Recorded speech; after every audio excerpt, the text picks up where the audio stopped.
Today what I will be talking about, Maria says a very, I would say, important way to elaborate on this idea, managed retreat, which is the relocation of people, infrastructure, transportation systems, even businesses from areas that are at risk, and moving them or resettling them in areas that have lower or fewer risks. That's the idea.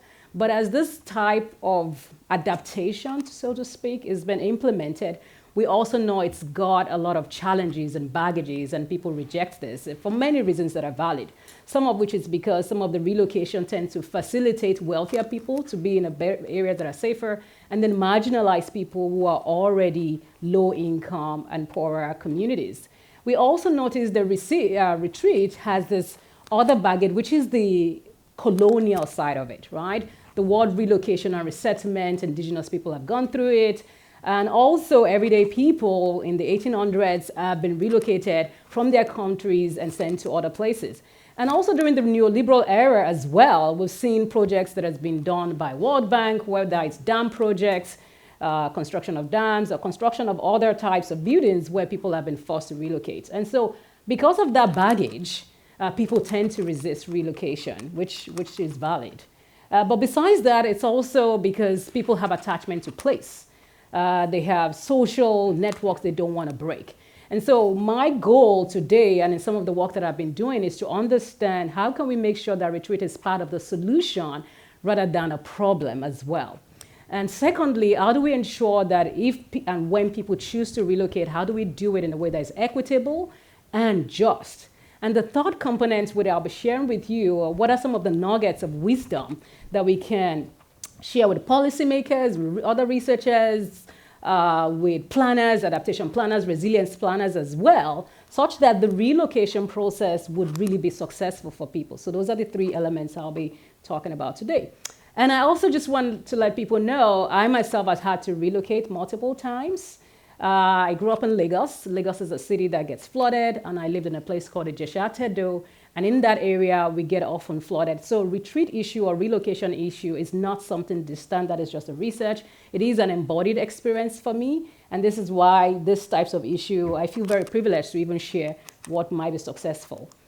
So globally, so it's not only people like me that have moved or maybe have had to move multiple times. Research is showing us that relocation, or should I say displacement because of flooding and other climate-related impacts, about 20 million people are forcefully displaced by hazard every year. In 2023, as you can see, about 26 million people were displaced. And we're not counting in this image, we're not counting people who are displaced by conflicts. It's just basically people who are displaced by disaster. And the projection, depending on who you're reading, the projection is that we might see about 300 million people may be relocated by 2050. And also by 2100, we could see close to 800 million people who will be living around coastal areas who may be forced to relocate.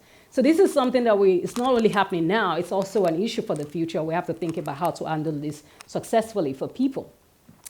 And yes, what I've mentioned earlier is just thinking about exposure to sea level rise, but that's not the only thing that people are going through, right?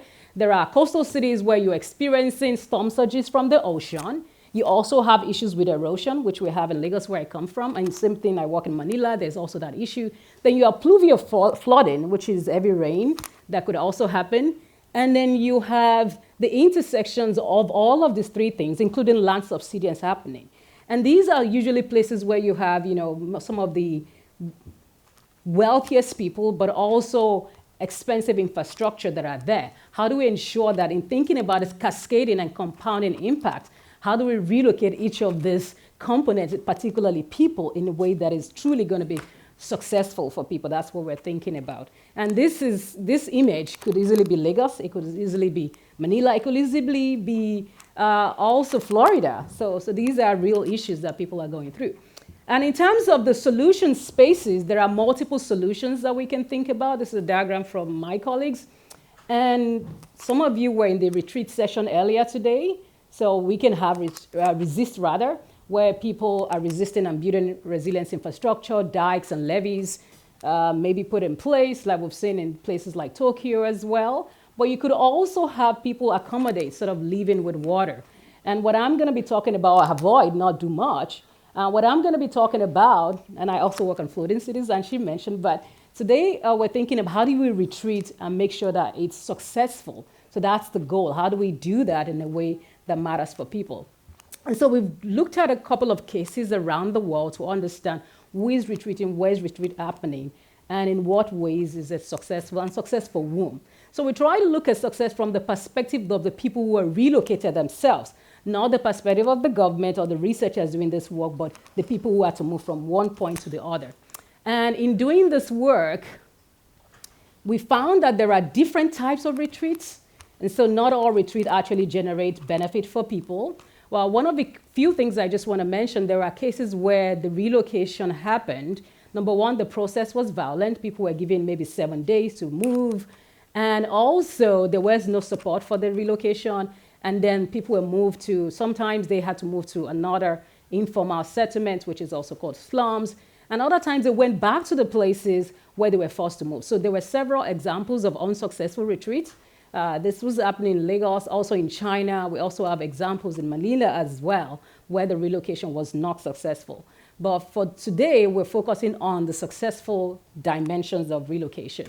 And in this work, in looking at 140 cases globally, we noticed that, number one, there is what you would call a techno-managerial relocation, where it is essentially about people moving people from point A to point B, and it's just about risk reduction and nothing much else.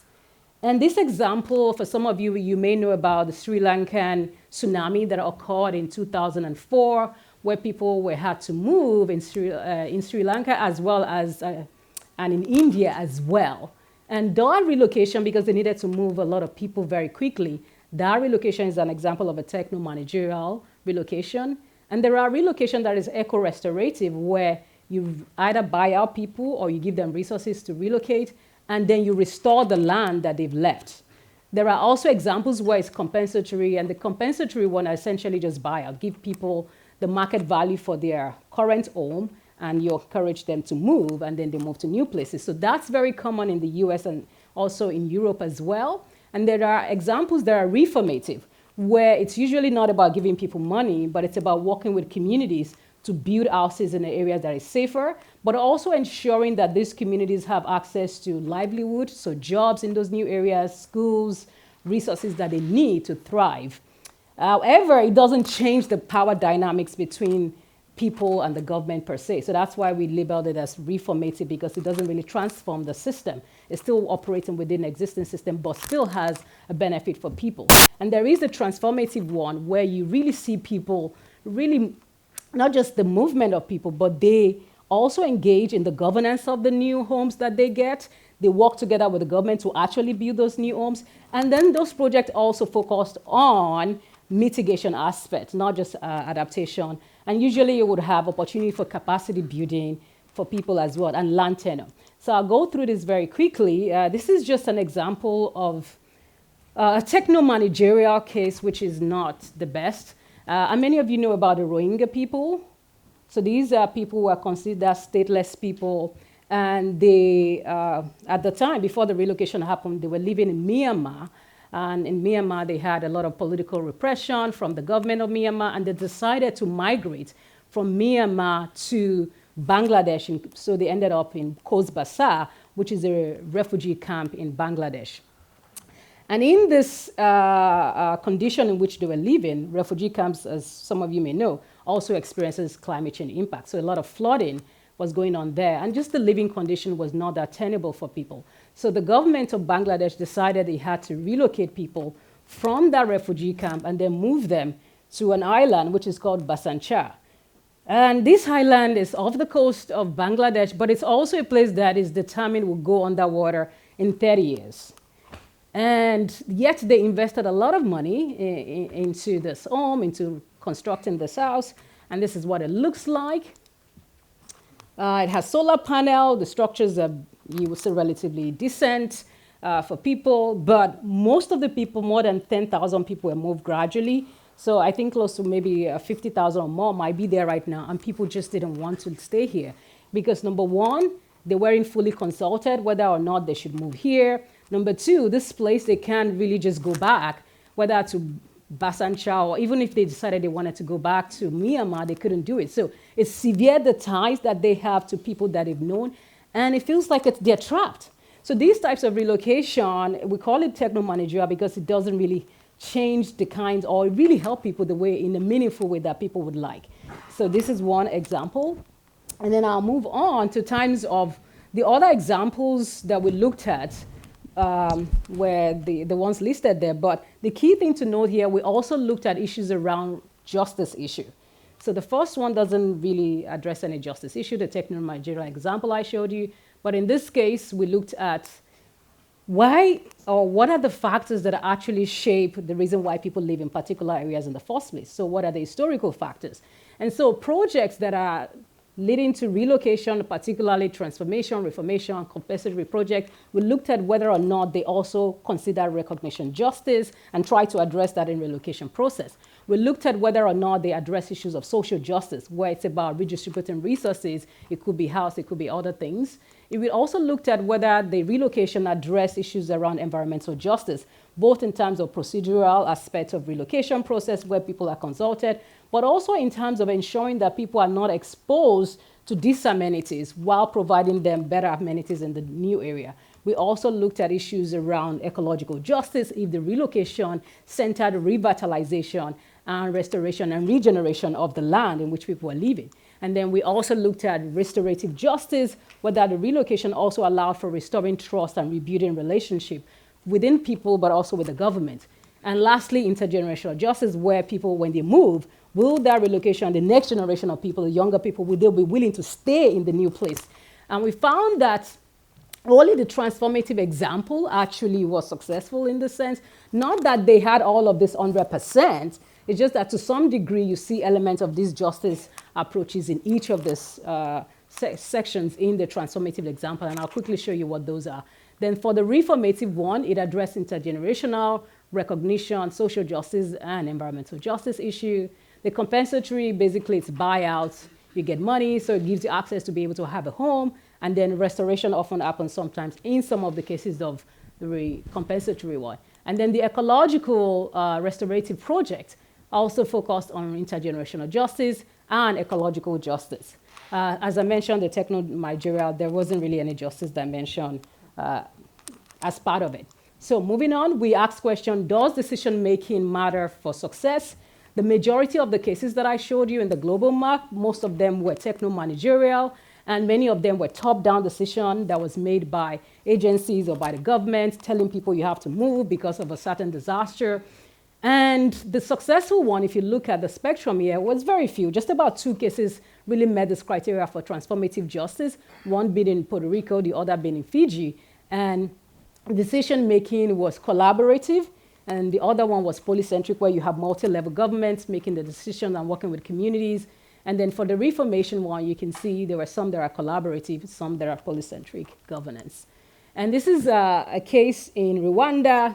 This happened in Kebeyesa, and also we have another example that a paper we published, which is on Ruwuru village in Rwanda, where the government, this was top-down though, but it was still considered successful because the people felt the new homes that they got gave them access in terms of not just housing, but also in terms of access to livelihood and jobs. However, there were some concerns because some people preferred fishing rather than just being in a landlocked area. But overall, people said it improved their lives. And then the case in Illinois, this was a relocation that happened. This is a wealthier community in Illinois. And the relocation happened in 1993 after a major flood. And people were concerned that a flood could also happen again. So they pulled resources together and decided to move uphill. And this was possible because they were a wealthier community. I don't know if a low-income community will be able to do this. So rezoning the higher level to be able to achieve this was one of the key things that the community was able to do. So this is an example of a reformative one, but really where the community themselves drove the relocation plan rather than the government driving it. And then this is another example in Iloilo City in the Philippines, where the government worked with multi-level groups to achieve the relocation process. So you have the development authorities, you had land use Bureau, you have Department of Finance, you had also even the police were part of the whole discussion around the relocation process, but you had the intersection of planning and policy and management, and people at the barangay level as well, including NGOs. They helped in planning this, so they relocated about 2,300 people, and it took excessive time to plan this, but in terms of the implementation and the outcome, a lot of people mentioned that it was successful. So their livelihoods improved, people had better jobs in the new location sites, and also better sanitation system, and also better electrification. So this was another example of a successful reformative type of relocation. And then a final project I just want to show you is the Enlace project in Puerto Rico. This was driven by the community in part because people who know Puerto Rico do know that they experience a lot of flooding as well and hurricanes. And so Puerto Rico has multi-level challenges. And after a major flood, the community decided to come together and work on relocation, but they also got funding from the government, they got funding also from FEMA. And they drove this project particularly by ensuring that the land that they are buying and to rebuild this area, it was going to be a community land trust. So something that cannot be taken over by the community, by the government later on. Another key aspect was that through this project, there was much more robust capacity building. It improved access for students to good schools, but also they implemented solar panels in some of the buildings as well, and also addressed storm management, because one of the big problems they were experiencing in their previous location was that they were not only getting flooded because of pluvial flooding, but because the storm's water system was not effective. So they used the relocation plan to also address the storm water management as well. So this is one of the very successful one in terms of the long-term planning and also the achievement of the goals of the community. And so from all of this, one of the key things that stood out to me is that the transformation that we've seen, particularly, it comes when planners, government policymakers, and even researchers work with communities to co-create the kind of vision that they want for their own adaptation than when we plan for them, so to speak. And so just to wrap up, how do we ensure that moving forward, we have more cases that are transformative as opposed to techno-managerial? And there are several things that we gleaned from all of the different projects we noticed. And when we even looked at the reformative and the transformative one, the two things, or a couple of things that this stood out, is that number one, the self-determination of people is key. People need to be willing of their own accord to say they want to move, rather than having the government come in and tell them this is how you adapt. So self-determination was key. Robust participation from people also makes the project successful.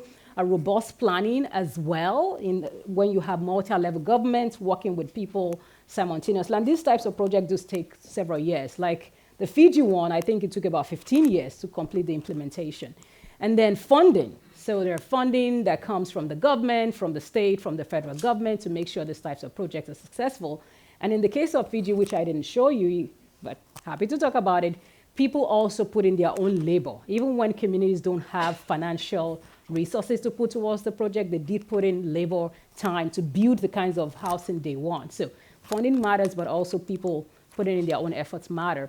And then capacity building and social cohesion were key elements that make the project successful.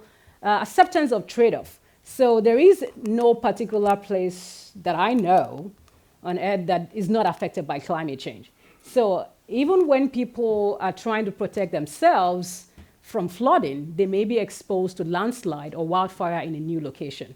And so it's important to communicate to communities that the new location they are going to, there has to be a feasibility study to understand what the risks are in those places and to determine whether the community are willing to accept the trade-off.